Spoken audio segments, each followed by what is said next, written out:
Келесі есеп бізде 3 көбейтілген 1 плюс а квадрат қосылған аның 4 дәрежесі.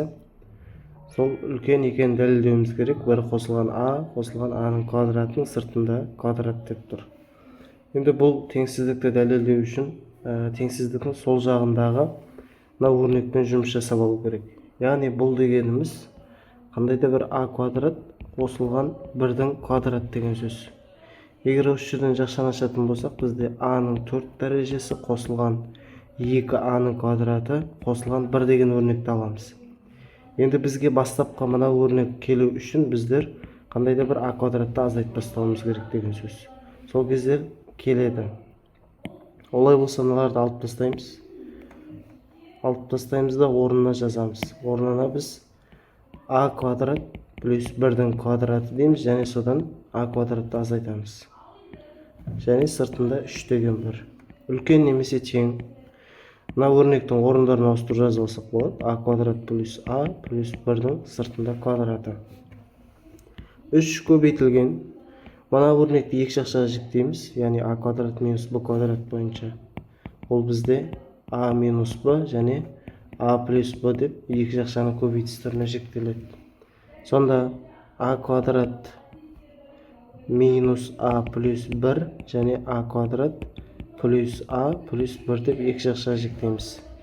Теңсіздіктің оң жағындағы өрнекті сол жағына қарай теріс таңбамен өткізіп аламыз. Сонда минус а квадрат плюс а плюс 1-дің квадраты болады. Болса үлкен немесе тең 0-ден екенін дәлелдеуіміз керек. Жақшаның сыртына ортақ көбейткішті шығарамыз. Сонда бізде а квадрат плюс а плюс 1 деген жақшаның сыртына шығып кетсе, бізде жақшаның ішінде 3 көбейтілген а квадрат минус а плюс 1 деген қалады, және мына жерде бізде 2 дәрежесі біреуі кетсе, біреуі қалады. Жазамыз. Жақшаны ашып жазып кетейік. Сонда 3-ке а квадратты көбейтсек 3а-ның квадратын береді. 3-ке минус а-ны көбейтсек минус 3а. 3-ке 1-ді көбейтсек 3-тің өзі. Азайтамыз.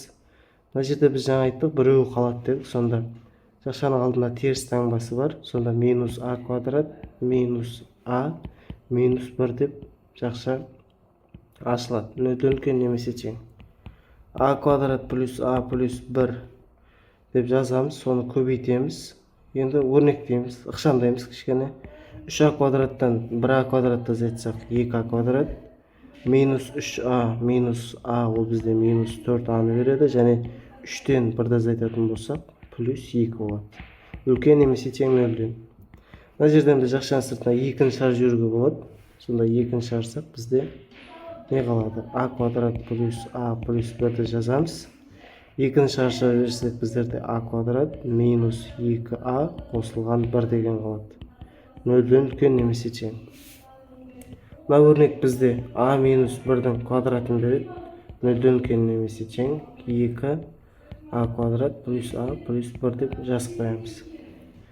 Енді ары қарай біз мына өрнекке қарасақ, а-ның орнына кез келген санды беретін болсақ, ол бәрібір бізде 0-ден үлкен немесе тең бола береді.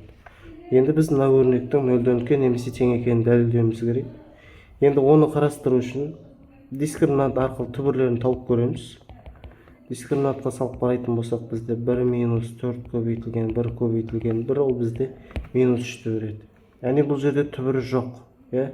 Түбірі жоқ болатын болса, яғни біздің дискриминантымыз 0-ден кіші болатын болса, және бізде а квадраттың алдында қандай да бір к деген коэффициент болатын болса, ол біздің жағдайда ол 1-ге тең, және ол 0-ден үлкен болатын болса, онда бұл параболаның тармақтары жоғары қарайтын өспелі функция.